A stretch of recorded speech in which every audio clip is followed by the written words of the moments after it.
Bismillahirrahmanirrahim. Assalamu alaikum. So guys, welcome to my YouTube channel Knowledge for Students. So guys, आज हम English की दूसरी class के साथ हाजिर हैं. पिछली क्लास के अंदर हमने कुछ अल्फाज पढ़े थे. आज हम उन अल्फाज को जुमलों की सूरत में इस्तेमाल करना सीखेंगे.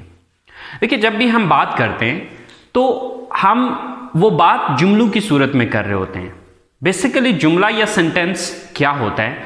सेंटेंस असल में मुख्तलिफ अल्फाज को हम जो एक सही तरतीब में लिखते हैं या बोलते हैं उसको जुमला कहा जाता है. सो गाइस, आज हम सीखेंगे कि इन अल्फाज को जुमलों की सूरत में कैसे लिखा जाता है. तो चलें गाइस, स्टार्ट करते हैं. How to make a sentence, कि एक सेंटेंस हम किस तरह से बनाते हैं. So for making a sentence what we need, हमें सेंटेंस बनाने के लिए क्या चाहिए, किस चीज की हमें जरूरत होती है. So let's see. So guys, first of all we need a subject. सबसे पहले हमें एक जुमला बनाने के लिए क्या चाहिए? सब्जेक्ट चाहिए. The second thing verb. दूसरी चीज जो हमें चाहिए इसमें वो चाहिए verb. And the third thing would be object. जो तीसरी चीज हमें इसमें चाहिए वो है हमारा ऑब्जेक्ट. अब बात यह है कि हमें ये चीज समझने की जरूरत है कि ये सब्जेक्ट क्या है, वर्ब क्या है एंड ऑब्जेक्ट क्या है. ओके, बेसिकली ये हमारे जुमले की तरतीब है कि जो हमने अल्फाज को अरेंज करना है, जो अल्फाज को हमें एक तरतीब में लिखना है वो हम इस तरतीब में लिखेंगे. सबसे पहले हम सब्जेक्ट लिखेंगे, उसके बाद वर्ब लिखेंगे और उसके बाद ऑब्जेक्ट लिखेंगे. बट सबसे पहले ये समझ लेते हैं कि ये सब्जेक्ट क्या है, वर्ब क्या है एंड ऑब्जेक्ट क्या है. So let's talk about that. तो सबसे पहले हम ये समझते हैं कि सब्जेक्ट क्या चीज है. So guys, subject is a word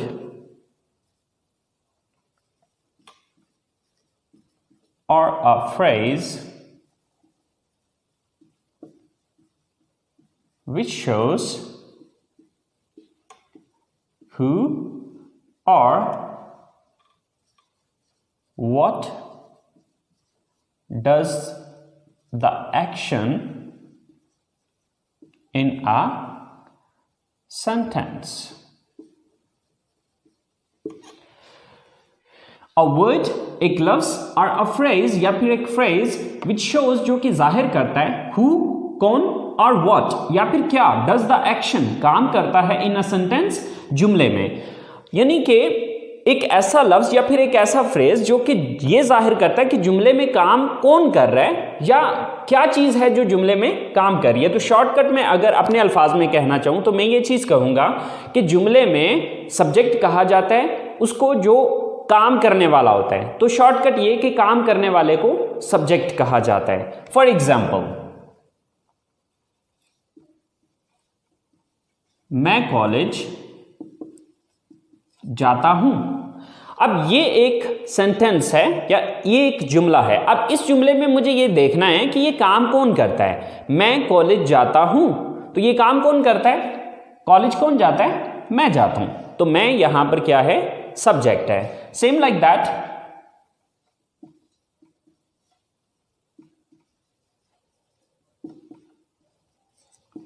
हम क्रिकेट खेलते हैं. अब हम क्रिकेट खेलते हैं, इस जुमले के अंदर ये काम कौन करता है? क्रिकेट कौन खेलता है? हम खेलते हैं. सो हम यहां पर सब्जेक्ट है.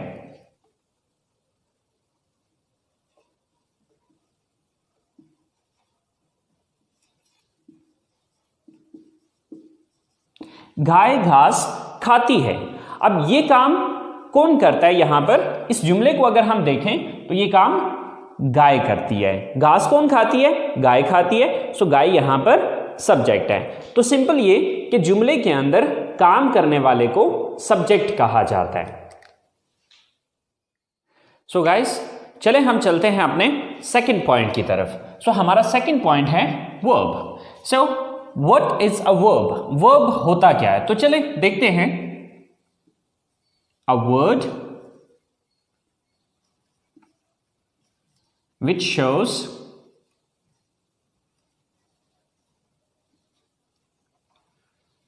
द एक्शन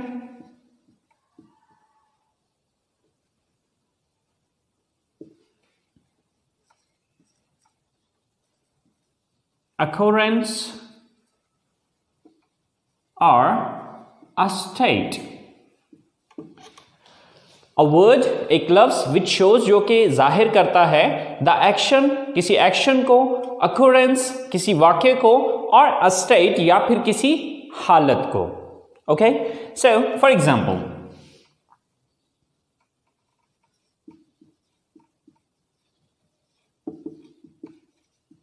मैं कॉलेज जाता हूं. सो यहां पर काम करने वाला कौन है? मैं हूं. तो मैं हो गया सब्जेक्ट. लेकिन अब देखना यह है कि मैं करता क्या हूं. सो जाता हूं, ये यहां पर हमारा वर्ब है. सेम लाइक दैट,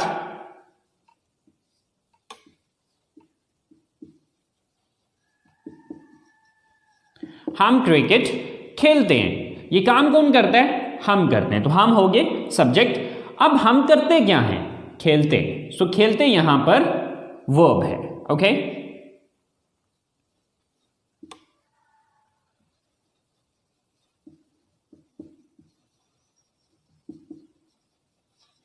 आप इंग्लिश सीखते हैं. ये काम कौन करता है? आप करते हैं. तो आप हो गए सब्जेक्ट. लेकिन आप करते क्या हैं? सीखते हैं. तो सीखना वर्ब है.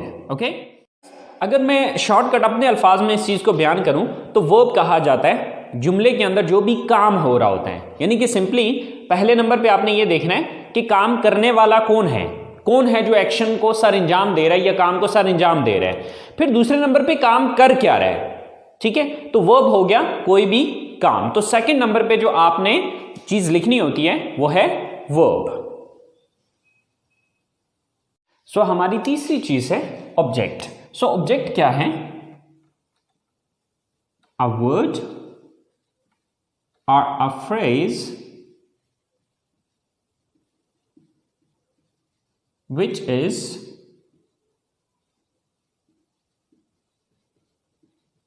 affected by the action of a verb.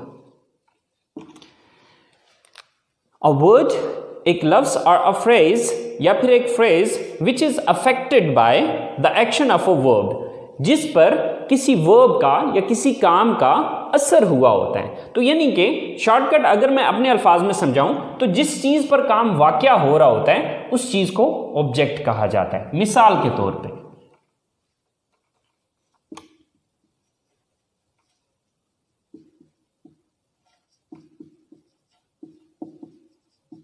मैं इंग्लिश पढ़ाता हूं. अब ये एक जुमला है. अब मैं यहां पर सब्जेक्ट है क्योंकि मैं ये काम करता हूं. मैं काम क्या करता हूं? पढ़ाता हूं. तो ये काम हो गया. लेकिन पढ़ाता क्या चीज हूं? ये पढ़ाने का अमल किस चीज पे हो रहा है? इंग्लिश पे. तो इंग्लिश यहां पर ऑब्जेक्ट है. Okay, so same like that,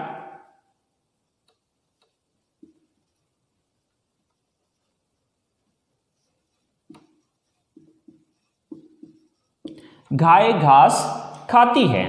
सो ये काम कौन करता है? गाय करती है. सो गाय सब्जेक्ट है. काम क्या करती है? खाती है. सो ये वर्ब है. लेकिन खाती क्या चीज है? ये खाने का अमल किस चीज पे हो रहा है? घास पे हो रहा है. तो घास जो है ये ऑब्जेक्ट है. ओके, सो आपने ये चीज याद रखनी है कि हमारा जो ऑब्जेक्ट है वो क्या चीज है? जिस चीज पर काम वाक़या हो रहा है. ओके, अगर मैं सादा अल्फाज में इस स्ट्रक्चर को समझाना चाहूं तो सिंपल मैं ये कहूंगा कि सब्जेक्ट काम करने वाला, वर्ब काम, एन ऑब्जेक्ट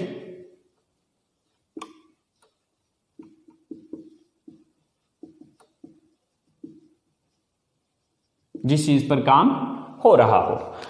जब भी आपने एक उर्दू जुमले को इंग्लिश में लेके आना है तो उसके लिए आपने इस तरतीब को फॉलो करना है या इस ऑर्डर को, इस अरेंजमेंट को फॉलो करना है कि सबसे पहले आपने उर्दू जुमले के अंदर ये चीज़ देखनी है कि इस जुमले में काम कौन कर रहा है. सबसे पहले उसकी इंग्लिश लिखनी है. दूसरे नंबर पे फिर ये देखना है कि ये बंदा या ये चीज़ काम क्या करती है, उसकी इंग्लिश लिखनी है. और उसके बाद फिर तीसरी चीज़ आ जाएगी कि ये चीज़ नोटिस करनी है कि किस चीज़ पर वो काम करता है। ओके, इस तरतीब को फॉलो करते हुए आप हज़ारों के हिसाब से जुमले खुद से बना सकते हैं अगर आपको उन अल्फाज की इंग्लिश आती हो। तो चलें गाइस, कुछ एग्जाम्पल्स देखते हैं, कुछ उर्दू स्टेटमेंट्स बनाते हैं और उनको इंग्लिश में ट्रांसलेट करके देखते हैं। तो सो गाइस शुरू करते हैं। ये हमने कुछ 4-5 स्टेटमेंट्स लिखी हैं। अब इन स्टेटमेंट्स को हम इंग्लिश में ट्रांसलेट करके देखते हैं। सो गाइस हमने फॉलो करना है इस स्ट्रक्चर को। ओके, तो अब देखिए कि सबसे पहले हमें क्या लिखना है। अब इस जुमले को हम इंग्लिश में ट्रांसलेट करना चाह रहे हैं, तो सबसे पहले हम ये चीज़ देखेंगे कि इसमें सब्जेक्ट कौन है। सब्जेक्ट किसको कहते हैं? काम करने वाले को। मैं किताब पढ़ता हूँ, तो अब इसमें सबसे पहले मैं ये नोटिस करूँगा कि ये काम कौन करता है इस जुमले में। तो ये किताब कौन पढ़ता है? तो किताब कौन पढ़ता है? मैं पढ़ता हूँ। तो मैं की इंग्लिश सबसे पहले लिखी जाएगी। तो मैं की इंग्लिश क्या है? आई। ओके, इसके बाद सब्जेक्ट मैंने लिख दिया। इसके बाद दूसरी चीज आ जाएगी वर्ब। वर्ब किसको कहा जाता है? काम को कहा जाता है। तो अब देखना यह है कि मैं काम क्या करता हूं। तो मैं पढ़ता हूं। मैं किताब पढ़ता हूं, तो मैं काम कौन सा करता हूं? पढ़ता हूं। तो अब दूसरे नंबर पे जो मुझे इंग्लिश लिखनी होगी वो पढ़ना की इंग्लिश है। तो पढ़ना की इंग्लिश क्या है? रीड। I read. दो चीजें होगी। अब तीसरी चीज कि पढ़ता क्या हूं, ये पढ़ने का अमल किस चीज पे हो रहा है। अब देखिए इसकी इंग्लिश में लिख चुका हूं, इसकी इंग्लिश भी हो चुकी है। तो ये पढ़ने का अमल किस चीज को पढ़ा जा रहा है? किताब को पढ़ा जा रहा है। तो किताब की इंग्लिश तीसरे नंबर पे आ जाएगी। तो किताब की इंग्लिश होती है बुक। तो आपकी यही स्टेटमेंट जो आप उर्दू में ये कह रहे हैं कि मैं किताब पढ़ता हूं, इंग्लिश में ये होगा I read book. Okay, same like that the next statement is हम खाना पकाते हैं। तो अब सबसे पहले हम इसमें ये देखेंगे कि काम करने वाला कौन है, ये काम कौन करता है। तो ये काम करता है हम की इंग्लिश क्या होती है? वी। ओके, सेकंड नंबर पे आ गया काम। कि अब हमें ये देखना है कि ये काम हम करते क्या हैं, क्या काम करते हैं। इस जुमले के अंदर हम काम क्या करते हैं? पकाते हैं। तो पकाना की इंग्लिश क्या होती है? कुक। We cook. ओके, पकाते क्या चीज है? ये काम किस चीज पे हो रहा है? तीसरी चीज है ऑब्जेक्ट। ठीक है, तो पकाते किस चीज को है? खाने को। We cook the food. Okay, so your statement is complete. हम खाना पकाते हैं। In English we cook the food. हम खाना पकाते हैं। Same like that we move to third statement. और थर्ड स्टेटमेंट इज आप इंग्लिश बोलते हैं। सो सबसे पहले ये देखना है कि ये काम कौन करता है। सबसे पहले सब्जेक्ट देखना है, काम करने वाला कौन है? आप है। आपकी इंग्लिश क्या है? यू। ओके, काम क्या करते हैं? बोलते हैं। Sir speak. थर्ड थिंग कि बोलते क्या है? English. Sir English. So your complete statement is you speak English. वो कपड़े खरीदती हैं, मतलब वो काम कौन करता है? वो, यानी कि वो ज्यादा है, वो लेडीज हैं, वो लड़कियां हैं। सर वो जमा की इंग्लिश क्या होती है? they। फिर काम क्या करती हैं? वो खरीदती हैं, buy। they buy। खरीदती क्या चीज है? कपड़े। sell clothes। they buy clothes। वो कपड़े खरीदती हैं। Same like that the last statement is Asim और आमिर क्रिकेट खेलते हैं। सो काम कौन करता है? आसिम एंड आमिर। आसिम एंड आमिर, ये दोनों काम करते हैं। सो सबसे पहले हमने सब्जेक्ट लिखा, देन काम क्या करते हैं? खेलते हैं, प्ले। क्या चीज खेलते हैं? Cricket. So, Asim and Aamir play cricket. Asim और आमिर क्रिकेट खेलते हैं। सो गाइस, आपने मेन आपकी ये स्ट्रक्चर है। If you understand this thing, this is really really important. ये बहुत इंपॉर्टेंट चीज है। अगर आप इस चीज को अंडरस्टैंड कर लेते हैं तो हजारों के हिसाब से जुमले आप खुद से बना सकते हैं। It's not difficult, it's very simple, very easy. Okay, if you understand this thing, this is the main point. ये हमारा मेन पॉइंट है।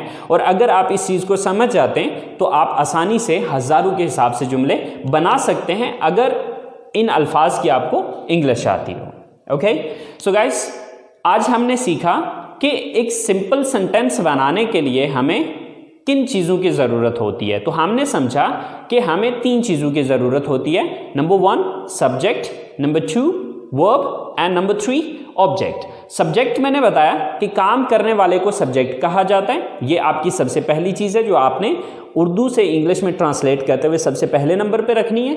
दूसरे नंबर पे आ जाएगा वर्ब। वर्ब कहा जाता है किसी भी एक्शन या किसी भी स्टेट को, मतलब किसी भी काम को आप सिंपल अपने अल्फाज में काम कह सकते हैं।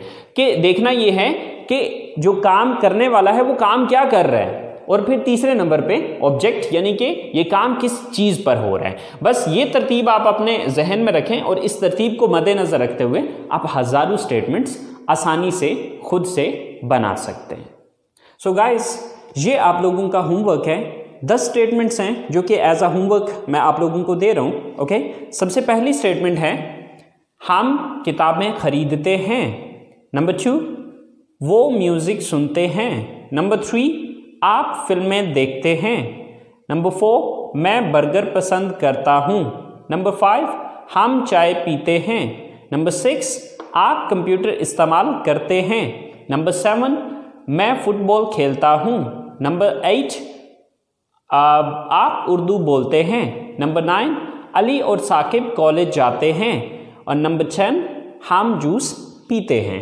सो गाइस, ये 10 स्टेटमेंट्स आपने अपने तौर पे कोशिश करनी है, खुद से आपने इन स्टेटमेंट्स को बनाना है और बना के इनको बोलने की कोशिश करनी है। बिकॉज स्टेटमेंट्स लिखना अलग चीज़ होती है, इनको बोलना एक अलग चीज़ है। सो हम बात कर रहे हैं स्पीकिंग की। ओके, सो आप जितना ज़्यादा आप इन अल्फाज को, इन जुमलों को अपनी ज़बान से अदा करेंगे उतना ज़्यादा आपकी रवानी बनती चली जाएगी। सो गाइस, कल ये स्टेटमेंट्स मैं खुद भी बना के आपको बताऊंगा, तो आप देख लीजिएगा कि आपने उन स्टेटमेंट्स को कैसे बनाया था और मैंने इन स्टेटमेंट्स को कैसे बनाया है। अगर कोई थोड़ी बहुत मिस्टेक हो गई है, डजंट मैटर, स्टार्ट है, स्टार्ट में डेफिनेटली थोड़ी बहुत मिस्टेक्स होंगी, बट कोई मसला नहीं है। आपने कोशिश करनी है अपनी तरफ से इस काम को करने की, and with the passage of time इंशाल्लाह आप अपने अंदर चेंजेस देखेंगे कि आप इस चीज़ को इम्प्रूव कर रहे हैं। सो गाइस, उम्मीद करता हूँ आपके आज के लेसन को आप लोगों ने एंजॉय किया होगा, एंड इंशाल्लाह ज़िंदगी रही तो मुलाकात होगी आपसे अगले लेसन के साथ। Wish you all the best. So अल्लाह हाफिज़।